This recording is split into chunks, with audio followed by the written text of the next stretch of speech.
This video was made inspired by another video here on YouTube titled Artificial Loneliness.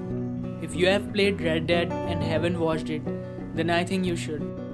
In that video, he explains the bizarre feeling you get while exploring secluded, often overlooked areas, spaces, and corners in various video games, especially in Red Dead 2. And I wanna take it a step further. Similar to fast-paced storylines of video games, our lives work in pretty much the same way. From fulfilling one desire to another, setting and achieving goals, or scoring high in school. While these things are good and hold their importance, it is quite easy to lose yourself in the pursuit of them. Because your attention is so immersed on your routine objectives and you leave the rest for social media, you just end up becoming an objective-seeking robot. And in the moments when life sends you subtle opportunities to wake up and look around, like silence or loneliness, you end up numbing yourself with empty pleasures instead. You are too busy to look around, to even look at yourself. The tiny map of your little life gets smaller and smaller. And by map, I do not mean the physical location map, but the map of your attention and thoughts. Your world, or rather your perception of the world, shrinks, all within your mind. You wake up, have your coffee or whatever, go to work or your university, just like you did yesterday, and it's continued for years. But coincidentally, something really out of ordinary happens in your life. Something you could not predict. Something usually extremely horrible. And it pulls your attention out of your usual life story. This is life's way of pulling you back to the unknown, into this present moment. Congratulations, you are awake now.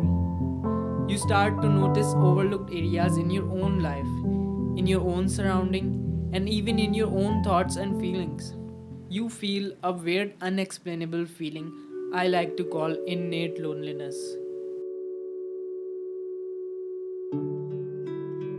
The same sense of exploring distant, unexplored maps with nothing but an aliveness of silence and loneliness around you.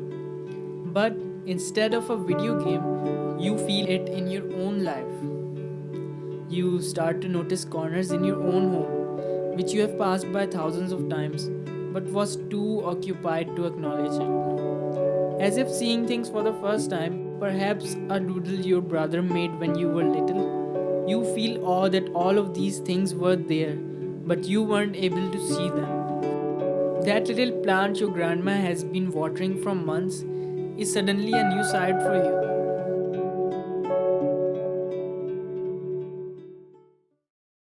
And you might think to yourself, sometimes a pause between the story of your life is nice. Objects and places aren't the only thing that you notice though. There are many thoughts and feelings running in background, which finally come to the surface of your awareness. You might wonder, where was I? Where have I been? Have I been sleepwalking through life? I remember rushing my way through Red Dead's story till the end because I desperately wanted to know what's gonna happen next. I ignored most of the side missions and unique locations. Making my way through Blazing Bullets, I finally ended it. And now, I am on my second playthrough. Because of the overwhelming feeling of emptiness I got after finishing the story, I felt like I have missed all of the beauty and fun of the game. I have decided to play it again, but now I do not rush my way through it. I go through every little town, shop, side mission, and explore every bit of land I can, which I have totally missed as I was too immersed in the story missions. While going through my goofy explorations, I thought to myself, if that's the same kind of emptiness we're gonna go through after we have passed through this fast-paced life story of ours. If only I stopped by that little tree near my home and cherished its beauty and existence.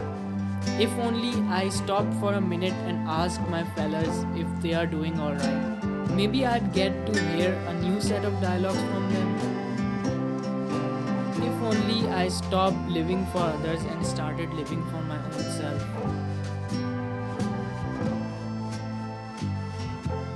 This emptiness seems far more astronomical, because in this video game in which we are in, there are no second walkthroughs. There is no going back and exploring different choices.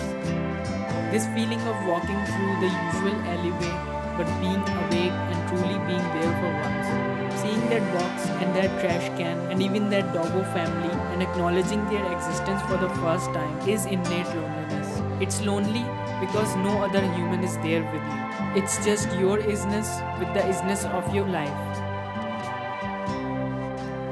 We know what's going to be the end of our stories, so why not live it as you would in your second walkthrough?